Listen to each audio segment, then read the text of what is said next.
Welcome to Licensed Poetics, a podcast about creative storytelling. I'm your host, Fang Ling. And today we have a very amazing poet, writer, and educator, Tina. Welcome to LP. Thanks for having me. Before I introduce Tina to our listeners, I'd like to say a heartfelt thank you to those of you who supported Licensed Poetics on Buy Me a Coffee. Buy Me a Coffee, if you didn't know, is a wonderful platform where you can support creators by one-off donations or a monthly subscription, and it's very easy to use. Your support means more to me than you can imagine, and you really motivate me to keep going and to keep building this community for people who love reading and love creative storytelling in any form. If you'd like to support this podcast, please head to buymeacoffee.com/licensedpoetics. Thanks so much again, and let's get started with today's episode. Tina Huang is a Chinese-Australian writer and curator. Her writing has appeared or is forthcoming in Mianjin, Sydney Review of Books, Cordite Poetry Review, Overland, Going Down Swinging, The Suburban Review, The Lifted Brow, and Peril magazine. Tina was also the lead artistic director for the 2023 National Young Writers Festival. Tina lives in Sydney. Okay, I'm so excited to have a discussion with you about poetry, about creative nonfiction, and about your own writing and published work.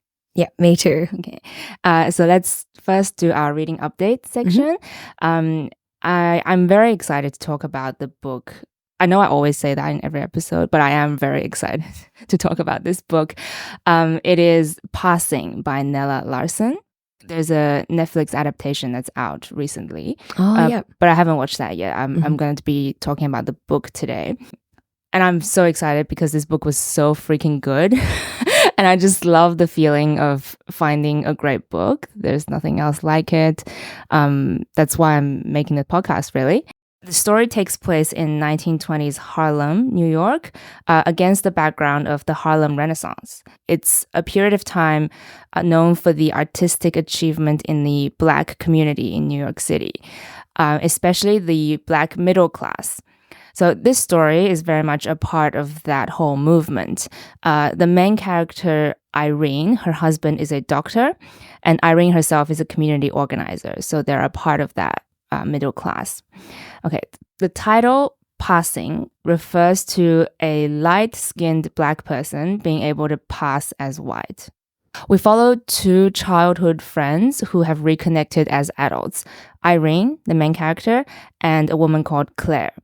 So both women are very light-skinned, especially Claire, and the two grew up together in a Black neighborhood in Chicago, but then Claire was orphaned, and then she was taken in initially with some white relatives to live with them, initially to work as their maid. Later on, she met more people who never knew where she came from and who never knew that she was Black. And so eventually she married a white man and then began living in a new community, concealing her old identity. So I think that's a really fascinating setup, right? Her friend Irene stayed in her community, her Black community, and she's very proud of the fact. And then she says that people in the Black community would sometimes spot Claire dressed up all fancy and going into the fancy restaurants in the white sections of the city. And then people would gossip and be like, what is she doing for those white folks? If she's working as a maid, they definitely wouldn't take her to these fancy restaurants. So, what is she doing? In the beginning of the novel, we meet Claire's white husband. And wow, he was just vehemently racist. And he would say things that's complete, how much he hates and despises Black people, in front of Claire and Irene, because he doesn't know that they're Black. So you can see that Claire in this situation, even though she's living as white, she's actually in a very dangerous situation, because if she ever reveals her true identity, her husband is such a racist person, full of vitriol towards her real identity. And it's actually really dangerous and full of risk. So that's the setup of the story. I just love this book, and it was fantastic. I highly recommend it. That's what I've been reading. Would you like to share your reading, Tina? Oh, sure. Yep. Fang Ling and I were talking before we began recording about this particular section, and I was saying that the things that I brought in aren't actually books because I find that the book is like a hegemonic form, and I sort of, as a form, it doesn't necessarily always resonate with me. So the things that I've been reading are mostly poems and short stories. So that's what I'm going to talk about. My bedside table is just like a stack of like papers that I printed out.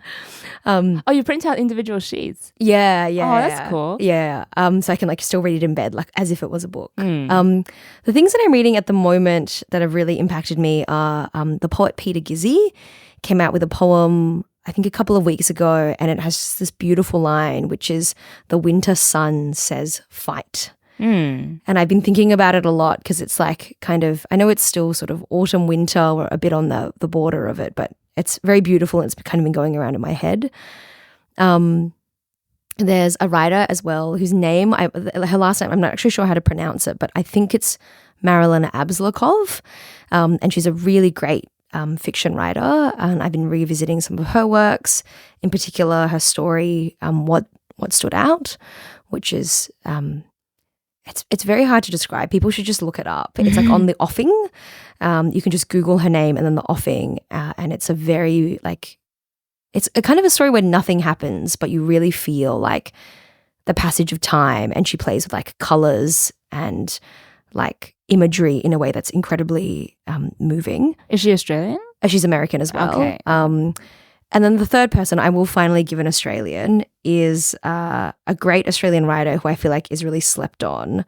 And I always, if I have the chance, want to talk about her. Her name is Michelle Dicinoski, and she's like a poet and a creative writer. And I've been revisiting her first collection, which is called Electricity for Beginners. It's very moving. It opens with a dedication like for beginners, which I think is very sweet. But yeah, I don't know that many people that maybe have read her poetry collection, and I think everyone should. So what are some of the themes that this poetry collection covers? It's very disparate, I would say. I mean, obviously Electricity for Beginners, electricity, like, you know, there are connotations of like sparks and surges. So there's things there about like, you know, like desire or relationships, but also she talks about like the floods. She's like from Brisbane, so there's lots of different kinds of, I think, plays on the notion of like what sparks and what surges, like between people or in our lives.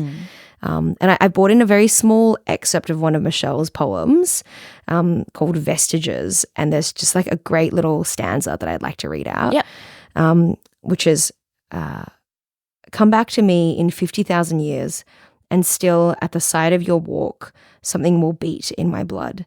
Bat-winged and fierce, the pump of something ancient launching, something ancient coming home. So yeah, she's really, really great. People should go and read her work. Wow, I love that little section that you read. With poetry collections, do you read the book or do you print out individual poems? It's a great question. It depends. So I find sometimes, because of like the commercial pressures of publishing, poets are forced to take individual poems which actually function. They have very good internal logic and put them into the broader form of a collection. And I will read the collection if I have faith that the poet has actually thought about the external overarching logic, so the relationship between the poems. So for example, my favorite poet of all time, Louise Gluck, she is very attentive to the structure of her poetry collections. So she thinks very deeply about the relationship between all of the poems and the arc of the poems. So she'll often write from despair to transcendence, or she'll write on she calls it a vertical axis, or she'll write on a horizontal axis where the poetry collection will kind of fan out, and it will be an exploration of a period or like a stage in her life from multiple different voices. So she's thinking very deeply about the function of the book form. But if it's just, like the collected works of whatever, and I can tell that, there's been some pressure, perhaps commercial pressure, to shoehorn a bunch of poems into a work, I'm like, well, there's no momentum to keep me going from one poem to the next. I don't really feel compelled by that. and I'm sort of resistant. So I'll just print out the individual poems. Well, I actually so agree with what you said. And I actually love Louise Gluck as well. Oh, nice. Yeah. I haven't read enough of her work. I've read only a few poems, but I need to read her more. Yeah, like cohesion between the poems, right? Yeah. Like it's a curation of a collection that you're putting out, not Totally. like disjointed fragments. Absolutely. Do you have a favorite Louise poem, by the way? I think I don't remember the title of it anymore, but I do remember the last line. I think it's about lost children, how they're blue and permanent. Oh, that's the last line, right? Like, that's a great line. Blue and permanent. Oh, yeah. That stuck with me. Yeah. I think I read it a good many years ago now, but that's definitely Louise Gluck, and I love that one. Her lines really hit. I recently had a friend make me a collage with the final line of The Undertaking, which is my favorite Louise Gluck poem. And the final line is, everywhere you turn is luck. Oh, yeah. So far, some very positive lines here. The winter's sun says fight, and this one says love. True. So positive, optimistic vibes today. Yeah, that's good. I'll bring in some sad poems next time. That's it for my reading update. Cool. Thank you so much, Tina.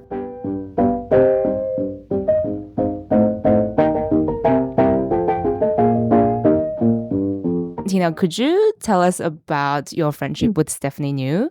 As our listeners will know, that Steph was the first ever guest on Licensed Poetics.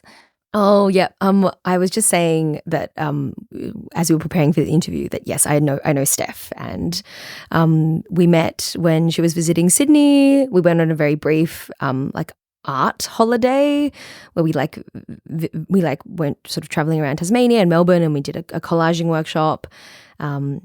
And yeah, I'm a big fan of Steph's work. Art holidays sounds amazing.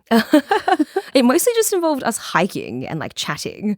And then it was like a 3-hour collage workshop. So the art production part of this art holiday ended up being somewhat minimal, but it was very fun just to like hang out with Steph and talk about poetry with her. Oh my God, I need to organize an art holiday. The collage workshop, did you guys teach it, or were you just a part of it? Oh, no. We were attendees. Attendees. No.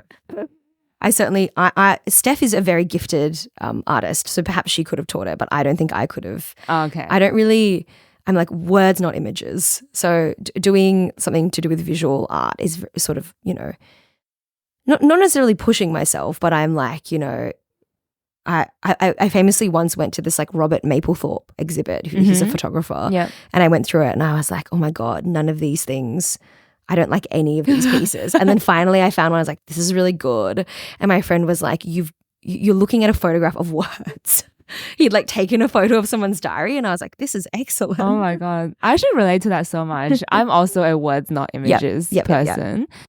And did you recently go to a glacier in New Zealand? Yeah, my birthday, yes. Yeah, for my birthday, I was like, I need to be on a glacier. So I was helicoptered. I just went for the weekend actually, so because I have work. So I was just helicoptered onto the glacier, helicoptered off the glacier. I climbed it. It was good, low key. Wow. That's a very specific birthday wish, I think. Yeah, I really needed to be, I was like, I've always wanted to see a glacier. I've really wanted to like climb something like that. But there aren't that many ethical glaciers you can go onto. Like, it's you can't really go to like Antarctica because it would destroy the environment there. Like the tourism there is kind of a bit sketch. But we found a glacier in New Zealand that seemed okay.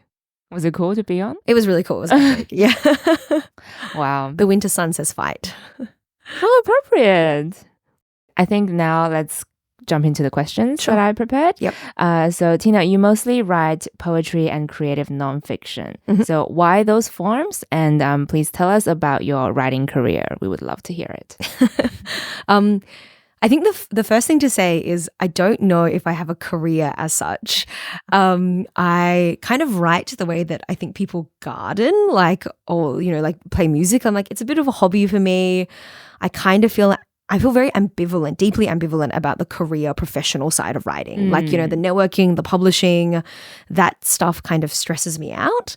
I sort of write because, I think I'm a human and humans do creative things. Like I really like the writer Elizabeth Gilbert, and she often talks about how anybody leads a creative life if they consistently choose curiosity over fear. Yeah. And that's kind of how I feel, I'm like, or she also says, you're sort of making something more beautiful than it needs to be. And I'm like, I want a beautiful life with beautiful imagery in my mind. And that's sort of, that's sort of why I've come to writing. And, it makes me feel like a human and I'm doing creative things and I'm not just like a cog in the machine that like works every day. So that's sort of why I write. Very separate from whether or not it's a career for me. I'm certainly just called to like, words come to me and I put them down. In terms of why I've chosen those specific forms, like poetry or creative nonfiction, I guess it's just like, well, who knows why we choose certain forms and certain forms choose us. They're just the forms that like resonate. They're like really, they hit. Like when I read them, they like really affect me. Ever since I was like young, I tried to read fiction and it just wouldn't, like it's certainly something my friend did the Tina Reads Fiction 2017 project where she was like, you need to read fiction. And I've kind of come around to it more, but it's kind of inexplicable. Like ever since I was like young, poetry and creative nonfiction, they're the forms that just, they resonate. They do something for me. I read them and it's like, lightning strikes through me. I can't explain it. And so these are the forms that I practice in. I do try occasionally to push myself and as like a craft exercise, do other forms, but I just don't think I'm a very good fiction writer and that's okay. In terms of having like a writing career, maybe a better word is practice. I think career definitely brings in what you said, all that publishing, networking stuff that's like more business and that's not necessarily the most creative, fulfilling side of this whole thing. Yeah, I certainly feel more at ease when we like remove some of those, publication or prizes or networking. That stuff certainly, it can be very corrosive for my work. But I totally know what you mean. Yeah. The next question I'm really excited to talk about is I know you run a Poetry for Beginners group, which I think is a fantastic initiative. And then I feel that many people just out in the world are intimidated or alienated by poetry or even by literature in general. Yeah. As a writer, sometimes I do feel disheartened by the fact that some people are like put off or even repulsed or scared by some of the more like, I guess, English class stuff like metaphor or imagery or symbolism. So like what do you think are some of the things that we writers can do or the readers can do themselves to lower the perceived entry requirement for literature? Totally. Yeah. It's a big question. I have lots of disparate thoughts. The first thing to say, I think, is that, yes, totally, people are really alienated by things like poetry in particular. I think I've been very lucky in that throughout my life, certain poets have been very generous with me and have offered, not for huge amounts of time, but certainly just a little bit to like sit me down and explain these are basic poetic techniques. And then once I learnt them, it suddenly wasn't so intimidating. Like I often compare going through that experience as like woodworking. It's like not a perfect analogy, but I'm like, if I said to you right now, write a poem and you had never done one before, it might not, you might be scared, you might not know what the technical terms are, you might not know what the techniques are, but it would be similar to you saying to me, build a table. Like I would probably make a pretty shit table, but it's not to say, I think when people feel like they can't read some things, they assume it's because they're dumb. Like they're like, this text is so fancy, and because literature is such a highbrow art form, we internalize our inability to engage with it as like a deficit within us. But actually, I think if you can find a way to sort of just learn some basic things, I'm mostly talking about poetry now, things like enjambment or caesura, which is, ways in which the lines are broken up. And so to understand that poetry is experiments in the sentence, we're experimenting at the sentence level. So we have prose, which is like, this is the sentence, and then we're going to like cut it in half or cut it in certain places to create certain effects like emphasis or surprise. Once you understand that, a lot of poetry starts to demystify and you're like, I understand why it looks so weird on the page, and it can be less intimidating. But so yeah, definitely I agree. I think the sort of the project of making certain kinds of writing less alienating or less intimidating is really important and very dear to my heart. And I do think beginner's mind is the way, that kind of thing. But I have a few other thoughts about it, and one of them being that I know writers, and I'm not one of these writers, but I know writers who say clarity or accessibility is not the aim of their writing. And they're like, and we'll have debates about this. Like there's this, this is sort of a convoluted way to talk about this, but do you know the theorist Lynn Hedgenan? No. She wrote this book, this piece about very kinds of open text. It's called, I think, In Rejection of Closure or something. I could be butchering that title, but it's something about like use of the importance of open versus closed text. Open text being texts which are really formally inventive, kind of there are maximal interpretations of certain lines. And I find that those kinds of texts, they're often literary texts. Like you referenced the distinction between literary works and commercial works. Literary works are often very like formally like maximalist, and there's lots of ways to interpret things. And she said that's good because it encourages, like it democratizes the text because the writer and the reader can collaborate to form meaning. That's great, yeah. But I actually often find those texts are really alienating because the writer isn't telling you what to think. Exactly. They're just like, this is a vibe, that's a fragment, this is a picture, this is a collage, and you're like, whoa, it's kind of alienating. It's asking a lot of the reader. It's asking a lot of the reader, but I feel like I've talked to writers that practice kind of in that way, and they've said to me, well, the aim for me isn't clarity. There are other aims other than clarity, and I've actually come around to respect that view, even though I myself, you read my writing, like I don't write like that. I'm really like, I'm lonely on a train. It's like really clear that I'm lonely and I'm on a train, and there's no like, I'm not like, red falls from the air, some kind of really abstract thing which enables you to sort of interpret that in many ways.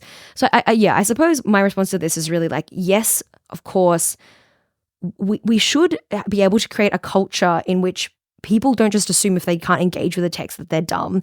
And actually, I think it's like, you can just learn some basic things and the entry point will lower. And, it's not at all because you're not smart enough to understand this. Poetry writing belongs to all of us. It definitely does. But I do also think it's fair enough that some writers want to write text and they don't care about clarity. They care about experimentations on the language, on the sentence level, that are purposefully trying to do things that are going to be confusing perhaps for the kind of reader that doesn't really engage with that kind of work. And that's also okay. So it's, I've come to a very complicated place in terms of clarity as a purpose of writing. No, I think you've explained that really, really well. And I'm definitely very pro clarity. But I think what you said just now, like maybe more fragmentary, maybe more abstract stuff. I definitely respect that as well. And then it's okay to have like levels, beginner level and then more advanced. As you read more, you will inevitably learn to interpret better and then play your part as a reader better. But then I think you're totally right in that a lot of people are intimidated because it's the same thing when you walk into an art gallery or like a modern art gallery, right? Like when you don't get it, a lot of people feel very offended by that. Like they take it personally. They're like, I don't get this work. Is it trying to say that I'm dumb? Well, I can't be dumb. It must be that this artwork is dumb. So like, it's like, they feel called out, or like they might feel like they're insufficient in some way, or the work is insufficient in some way. Totally. And I think what you said, teaching technique, definitely like just helps people know that like the work is not there to offend you or make you feel dumb or anything. It's an attempt to communicate. And the workshop that you're running, a specific workshop for beginners, I think that could be great. Yeah, I've run a couple of those before. Yeah, and I think I also want to say that like it's also all right if certain works don't affect you. Like I remember I was talking to somebody who is a very well-known visual artist, but she's also a writer. And she was telling me she really understands sculpture. She was like, I love sculpture. And we'd hung out, and then I sort of, she lives in Melbourne, and I like, there was a lot of time that passed. And I was thinking about this comment, and I was like, I don't understand sculpture. I wonder if there's some deep reason why she finally understands sculpture. So when we hung out again, I was like, hey, like, do you want to explain sculptures to me? And she was like, I don't have anything to tell you. I just saw a sculpture and it hit. Like it just affected me. And I was like, that's such a true answer. Like it's okay if certain art just doesn't resonate with you. And like I know this about my own writing, like I write something and some people will be like, that really moved me, and other people will be like, that was so random and empty. Or they'll be like, some people will probably criticize my work for not being formally experimental enough, like not being fragmentary or ambitious, because I just say I'm lonely on a train.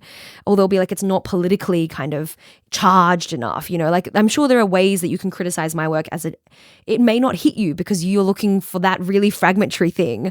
So it's also okay if you read something and you're like, this just doesn't resonate with me. And it doesn't have to be that, like you were saying, there's a deficit within you or a deficit within the artwork.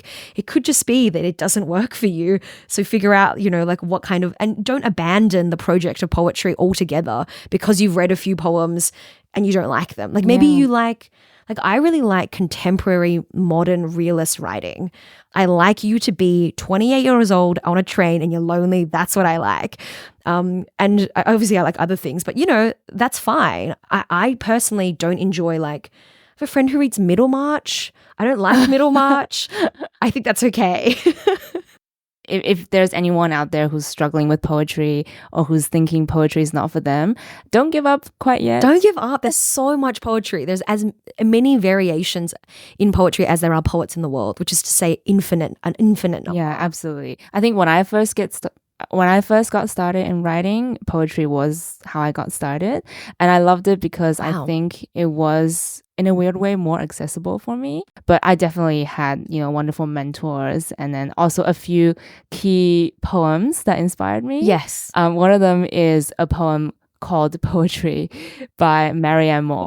Oh, it's like an Ars Poetica? Like a poem about poems? Yeah. Yes, I love that. I also have some Ars Poetica in my works. Yeah. It's a bit annoying to write about writing. It's very meta. Yeah. Yeah, that thing, the whole writing about writing, I love it, but I do get how self-indulgent it is. It's really solipsistic. Yeah.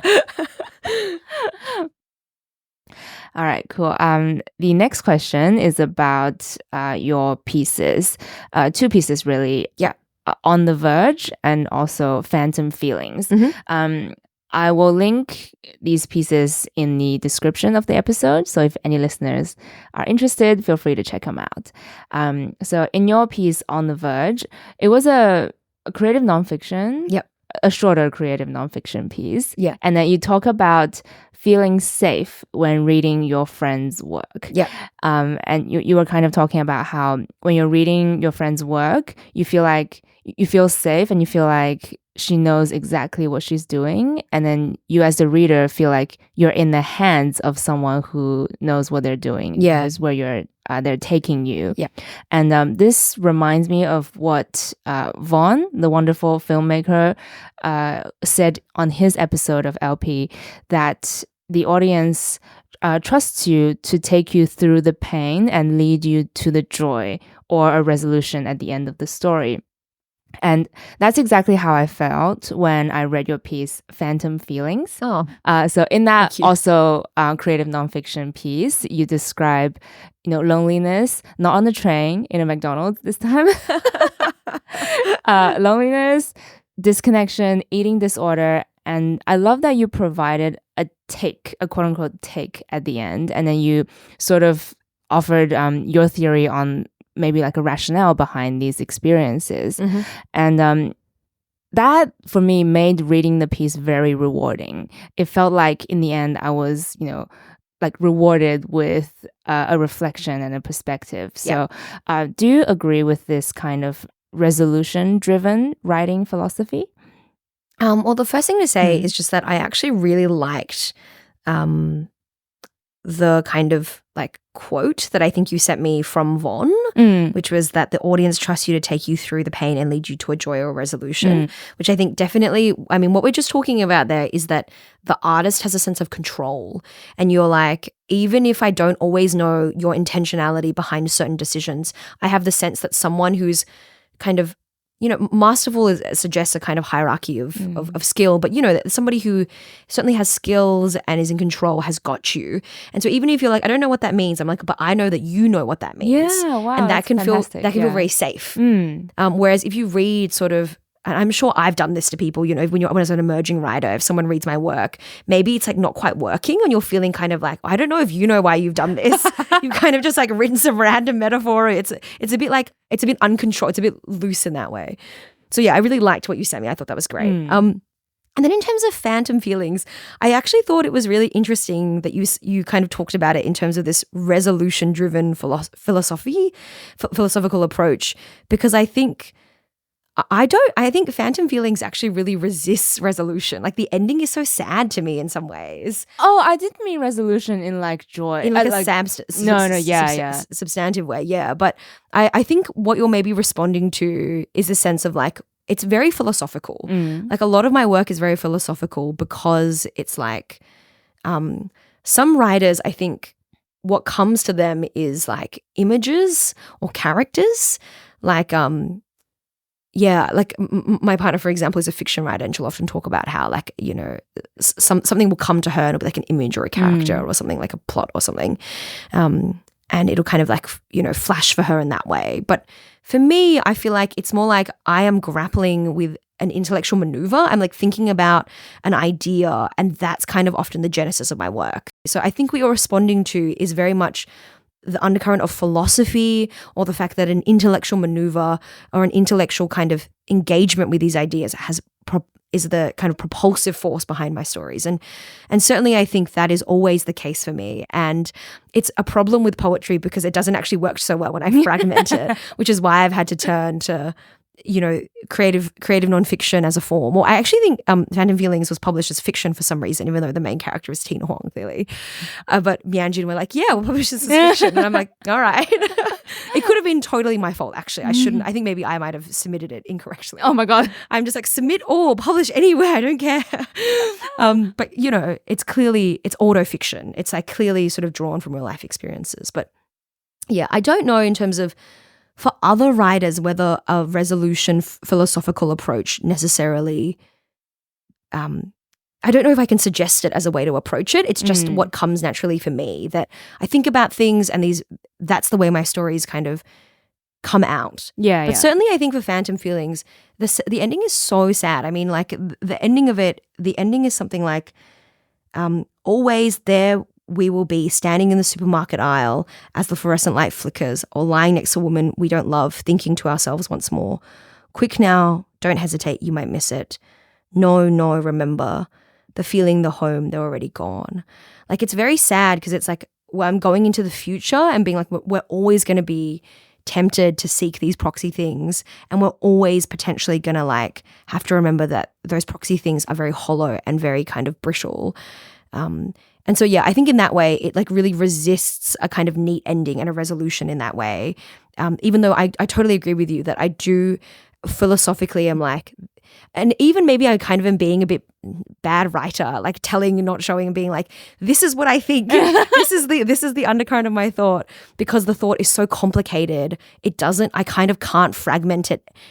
It's not going to be clear to you unless I tell you what the thought is. Exactly. Because it's so sort of complex. Yeah. I think I may have used the word resolution in a wrong way, but like I didn't. No, not a criticism at all. It's very interesting. I definitely didn't mean that, you know, the eating disorder was cured, happy ending kind of thing. Yeah. I love what you said, intellectual maneuver, and I think that's what I meant. Like what you've said is, what you've done in that piece really is you've talked about your experience with eating disorder, and that fictional character who has phantom feelings for another person. Like you've brought up the idea of proxy, and then I think towards the end you said, you know, like eating disorder is a kind of like a manifestation of the whole proxy, like using food or using any kind of addictive substance as a stand-in for the real experience. Totally. See, like that's what I mean. Like yes.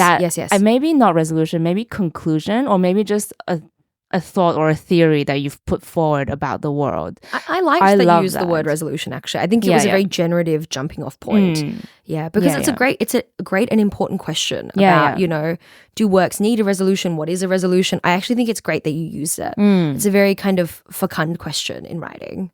I think it's because I've had so many experiences where, because the genesis of my work is an intellectual maneuver, and I try and fragment it, it's too hard to understand. Like I've written less successful works that have tried to do that. And then I come to the end and I'll say to my reader, because I have, you know, friends and mentors that I'll give these pieces to, did you understand that I was trying to say this? And they'll say, no. You just talked about like the tree and the light and the you know, the oil dancing, the light dancing on the oil. And I was like, oh, okay. And they're like, you could just say it. Wow. Hey, I love that learning experience. Yeah, totally. It is humbling in a way, but then, sometimes when you like try and like you try and get too experimental and then the message is not clear. Like I think I look for a coherent intellectual maneuver in anything I read. Sure, really. of course. I think that's just my taste. Yeah. And I think that's rewarding thank you. A way to read. That's very, very kind. I mean, I did have to read a lot of non-fiction that's almost like polemics to learn how to do this. Like Rebecca Solnit or like... do you like George Orwell? George Orwell, I feel like his essays I find really enjoyable. Like I feel like I don't know how I feel about his fiction. Oh yeah, mostly because I studied it in school, I think. But his essays, as well as like I was talking about his essays. Yeah, exactly. Well then, yes, his essays are really good. Who is the other guy that I liked? He wrote The Myth of Sisyphus, Camus. I feel like Camus, his essays, I also was like, oh my God, I have to really learn how to like... I haven't read his essays. Make an argument. They're very dense. They're not really primary texts that are enjoyable to read. Oh, really? I needed to like get his argument first and then I would read the essay. Oh, okay. It reminded me a bit of, I have like legal training, unfortunately. And that's sort of how you do it. Like you can't like read a judgment. You kind of have to be like, I'm looking for this. And then you kind of go to the, then you kind of, because it's, Camus writes in this like insane way. It's so dense. It's like every line is a maneuver. So you're a bit like, I'm lost. I think I felt that way about Susan Sontag's essays. Okay, yeah, but I'm a huge fan of Susan Sontag. That's so true. It's a great comparison. Yes. What is your what of her stuff have you read? What of her stuff do you like? They came out with a collection recently called On Women, and it's a collection of essays about women that Susan Sontag has written. Yeah. Susan Sontag's essays are very big intellectual maneuvers. They hurt your head. They do, but they're so rewarding. Like I really love. I read I tried to read Against. Oh my God, I tried that as well. As a child, could not understand because it was just in the library, and I I was like, this is garbage. I hate this. And then I revisited it when I have a gender studies degree, so I revisited it when I was at university, and then it was extremely rewarding. Really, and I really feel like, but I had a really great lecturer who like. I feel like I need someone to explain to me what the thing is in a simple way, and then I can go to the text. And she was just like, it's really about like a hermeneutics, which means a fancy word for interpretation of erotics. And there's another one of Susan's essays called, I think it's like, oh man, I'm going to butcher this. It's No like Tongue Care. On the decay of cinema, or like something about cinema. And she has this great line in it where she's like, duck as the train comes towards you. And I feel like that is the crux of Against Interpretation. Duck as the train comes towards you. We don't need to be so, anticipatory when we come to like interpreting sort of cultural objects. And it took me like 20 years of my life to understand that. And I needed many people to sit me down and sort of explain it very slowly. But yeah. Yeah, I see. Yeah, I tried reading Against Interpretation many years ago now. I think I need to try again. I think you need like a pal to explain it to you, and then you need to get lucky the way that I did. Oh, wow. Where someone very nice within the gender studies department explained it to me, and I went, cool. Yeah, I just felt like I didn't have enough art history background to understand. Oh, totally. I'm sure I still don't fully understand it. I've only understand it in a very sort of, it seems like the kind of text which would reward multiple readings. Oh, definitely. There are different types of readers, right? Like for me, for some text or for some TV shows or movies, I'm willing to put in a lot of effort. And what I find is that if the text or if the movie is funny, I'm very willing to put in a lot of effort and to be very generous with it. Oh, that's so true. I really agree with that. I think like humor is such an underutilized skill. I had a friend not recently, a little while ago, where she said to me, can you help me like have a look at this? And I said, what do you want to achieve with this text? And she said, I want it to be funny. And I said, I can't help you. And like, I'm not a funny writer. I'm a really earnest writer. But I was like, it's actually such a craft skill to be able to write something that's funny, or to, make a TV show that's funny. And I actually think it's the key to getting the audience on your side. Right. Because you get such a break, you get such a relief, such a respite. Oh my and God. I wish I was funnier in writing, and I wish I was funnier when I make art, but I'm not. Like I want to be funny in my writing, and I'm very proud to say that when the last time I read my work to an audience, they laughed out loud. Oh, I'm so jealous of you. You have the skills. If you could teach me, that would be That would be nice. I think I was talking about this in an earlier episode. Yeah. My friend was like, "Do you write satire because you have an abrasive personality?" Oh, and I was like, "Totally yes, because I'm abrasive." And like, I don't know, just have you tried being really bitter about the world?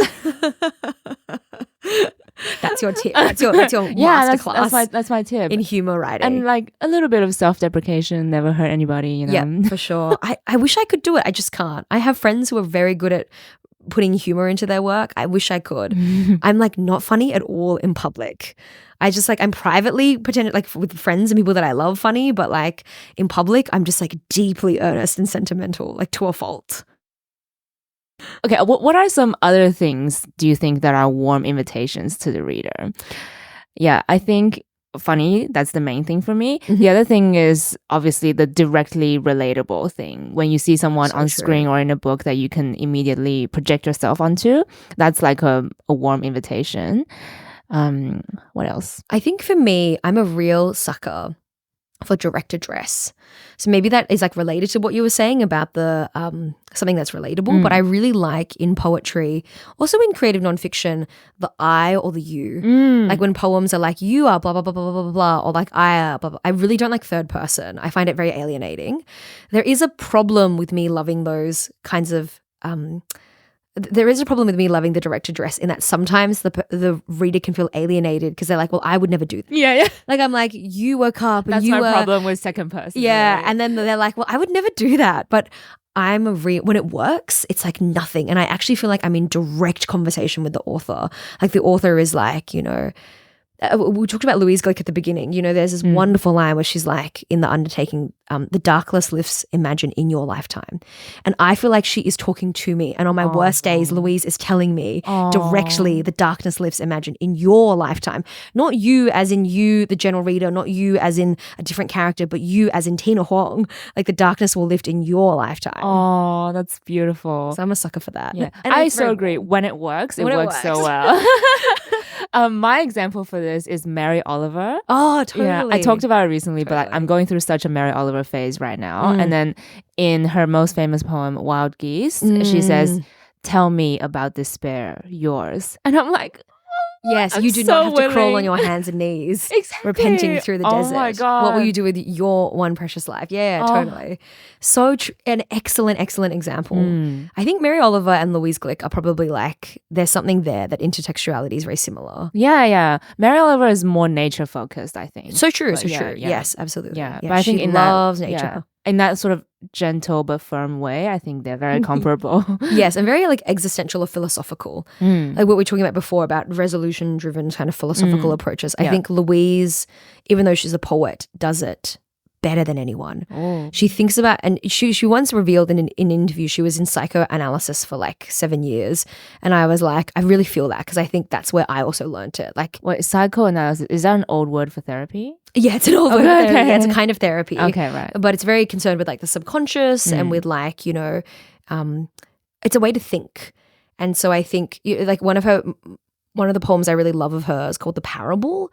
It's like so excellent, and it's very similar in the way that we were kind of discussing, where she's telling you what to think, but in a way that's so satisfying because you're like, this is such an incredible thought. Where the structure of the poem is basically a group of people are about to go out on a journey, and they wait days and nights for years, and they never ever do. And at the end, what she says is, and those that had not gone on the journey felt that they had actually completed the journey, and the journey was like the waiting for the journey to begin, and actually the journey had occurred. So it's like she's telling you what to think, but it's so like philosophically rich. And it's really just about like, you know, the passage of time in your daily life.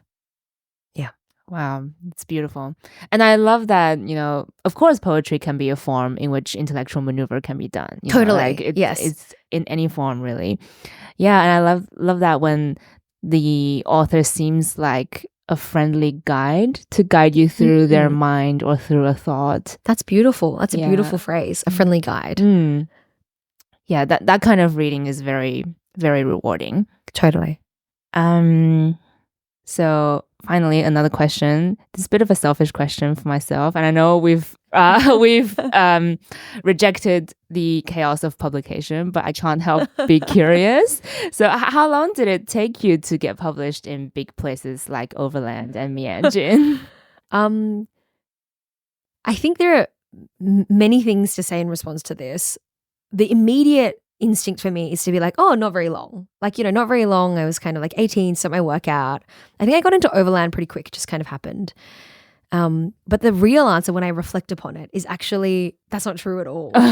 I was very lucky when I was in high school to have a wonderful English teacher. I think lots of writers have this experience where they're like, I had a great Chinese teacher. Oh, lovely. Lots of writers have some great language teacher. And, they're really formative. And she was a great sort of contemporary writer. And I was really alienated, speaking of alienation, from text because I'd only studied Shakespeare at school. And I remember we read Of Mice and Men. And I was like, well, I'm not a man walking through the prairie of America during the Great Depression. And it's often, these sort of, it's almost a bit obvious to say this, but it's not like white straight men. And she was really formative because she would create these readers for me that would have contemporary writing in them, and she would kind of collate. Maybe this is where I get my love of single pages from.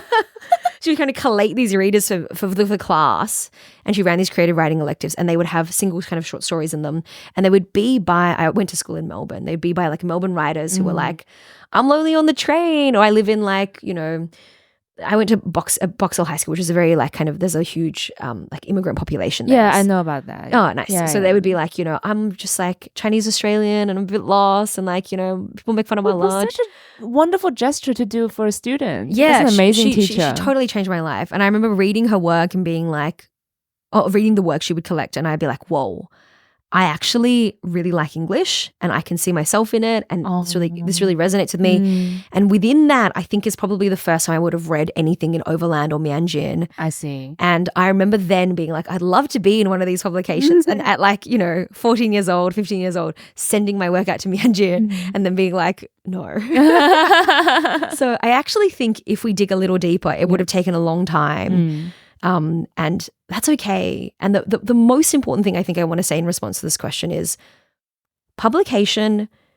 I used to say it means nothing, which is actually, I think, a bit insulting or mean to people who do get I think it's something that is a bit, maybe I'm just being down on myself. That's not an achievement. And I think what it means is just what it means. If you got published in Mianjin in the last edition, it's not that it means nothing. It means that you got published in Mianjin. It means the thing that it means. But it's important not to extrapolate that out further, I think, to therefore mean you're a good writer. Or not even that you're a good writer, but that if you got rejected, you are a bad writer. Yeah. That if you got, because it's so arbitrary, and the people's tastes, people's subjective responses, and also we do live in a milieu or a culture where certain types of works are kind of, maybe it's just the right moment. The culture really needs this kind of writing, and the kind of writing that you're doing is not going to be as kind of, people don't need it as much, or it's going to be not so responsive in this particular period, but maybe in another period it will be important. And I think it's just incredibly valuable to keep that in mind. And I also feel like I said at the beginning, publication can be so corrosive for me, because once I put the work out there, if people respond really well, it's well, do I try and write more like that? Or if people respond badly, I'm like, well, do I give up? Oh no. It shapes your creative. It shapes your creative practice. And I think everyone that I have spoken to who has gone through publication, even at the highest level, maybe they win a prize, maybe they win maybe they get a book published, whatever that may be. It's been described to me as noise. It's kind of this noise that surrounds you. And I'm like, it's so true. And it's a hard thing because you need to publish a little bit. You need to, Elizabeth Gilbert, this writer I really love, she's like, you need to go on the journey, and the final step of the journey is to share what you've learned. So I definitely think that that's a really important aspect. I've spent months at a time by myself thinking about phantom feelings or phantom homes. The final step of the journey is to actually to share it with the world. This is kind of what I've been thinking about. What do you think? But yeah, in terms of publication, it can be tricky to think about. Writers' relationship with publication, I think, is so fraught. But yeah, no, I totally understand why you asked that question. And sorry, my answer is so complex. And you're just you should go on to Submittable and just chuck it in widely. Although it turns out that works. So, me accidentally submitting to the fiction department of Mianjin and then being that was such a funny story. They were like, this character, Tina Huang, let's publish this. Yeah. But no, I don't know. It's something which I feel like I continue to struggle with. And I always feel like I'm not publishing enough. And then I publish too much. And then I'm like withdrawing my publications because it's like really corrosive. And then I'm like, oh no, I really need to like get bylines or something, but like send it out loud. And then I'm like, this is actually, I've spent 3 months only sending out work, not writing anything. I better like pull it all back in. So yeah, it's really hard. Do you have, like you were talking about like publications that you sort of, like these big publications, do you feel like you, like what's your relationship to like publication? Right now, I'm taking some time to really focus on writing. So I'm more excited about writing than submitting. Yeah, definitely. I love that. I was talking to a friend of mine and she was like, you get everything published. Everything you pitch, you get published. And I was like, what the hell are you talking about? And she was like, you just publish constantly. And I was like, let me show you something. And I showed her my laptop and I like opened it up and I was like, this is my Submittable account. And what does it look like? People that don't know, Submittable is the platform you use to like pitch stories. It's like all gray and there's like 4 tiny little green dots spread out throughout the year, and I'm like, these are the ones that have been accepted. These are like probably hundreds of submissions, probably because I'm clicking submit all, that have been rejected. My own partner once rejected me from VoiceWorks, and when we got together she was like I just felt like you didn't know what fiction was. And she was like, you submitted this piece. And she's like, you don't even know what it is. And the thing is, she's absolutely correct. I just clicked submit all. I didn't know what fiction, I didn't know it was going to be sent to the fiction department. So, it's like, it takes ages. You never know about all the things people get rejected for. When I was doing the National Young Writers Festival, we had this one woman who had won like every grant I'd ever heard of, like all those big prizes, she'd won all of them. And when she taught the grants kind of workshop, she revealed she'd often applied 3 or 4 times to get them. Yeah. Or at least maybe twice. I've heard of that, yeah. And in one of her letters, she brought them to the workshops. I don't think I'm disclosing anything that's super private. And I won't name who it is, but she'd written something like, hey, it's me again. to That's the spirit. To the committee. She was like, it's me again.